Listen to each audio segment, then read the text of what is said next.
బొబ్బిలి పండగకి వచ్చాం కదా, ఇంకొచ్చిన తర్వాత టెంపుల్కి వచ్చేసాం అనమాట. ఇది శ్రీ దాడి తల్లి అమ్మవారి టెంపుల్. ఇది కొంచెం ఇంటికి దూరంగా ఉంటుంది. సో మేము ఇద్దరమే బైక్ లో వచ్చాము, పిల్లలు అయితే రాలేదు. పిల్లల్ని దగ్గరలో ఉన్న టెంపుల్ కి తీసుకెళ్తామని చెప్పి ఇంకా వాళ్ళ కోసం అయితే ప్రసాదం ఇంకా బొట్టు తీసుకెళ్తున్నాను. అండ్ ఈ చప్పుడు మాత్రం చాలా ఒక 3-4 డేస్ వరకు వినిపిస్తూనే ఉంటుంది ఈ డప్పుల సౌండ్.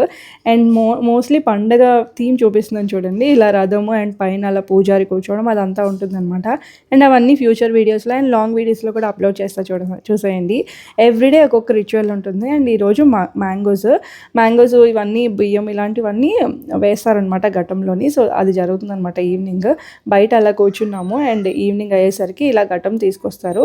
ఇవన్నీ ఒక్కొక్కరు తీసుకొని మోస్తారనమాట. సో మంచిదే అని చెప్పి ఎవ్రీ టైం పండక్కి ఇదైతే మిస్ అవ్వదు. సో ఇంకా ఘటం దొరకలేదని చెప్పి మా డాడీ హెల్ప్ చేస్తున్నారు తీసుకొని. కొన్ని ఇయర్స్ బ్యాక్ అయితే అలా ఘటం కొంతసేపు పట్టుకొని కొంచెం దూరం నడిచి వేరే వాళ్ళ ఇంటి దగ్గరికి వెళ్ళి అక్కడ కాలు కడగడం అదంతా ఉండేది. ఇప్పుడైతే అసలు ఇవ్వట్లేదు, ఒక సెకండ్ కూడా ఇవ్వట్లేదు అనమాట ఘటము. ఇంకా ఛాన్స్ దొరికినప్పుడు దాన్ని మోయడం చాలా మంచిది అనమాట. సో ఇంకా అందరిది ఛాన్స్ అయ్యింది. ఇంకా అలా బయట కూర్చున్నాం కొంతసేపు ఈవినింగ్ కాబట్టి. ఇవన్నీ కూడా నేను మన ఛానల్లో అప్లోడ్ చేశాను. Complete videos, full length videos, short videos అన్ని అప్లోడ్ చేసిన. కొత్తగా చూస్తున్న వాళ్ళు మన ఛానల్ని సబ్స్క్రైబ్ చేసేసుకోండి. Bye bye, take care.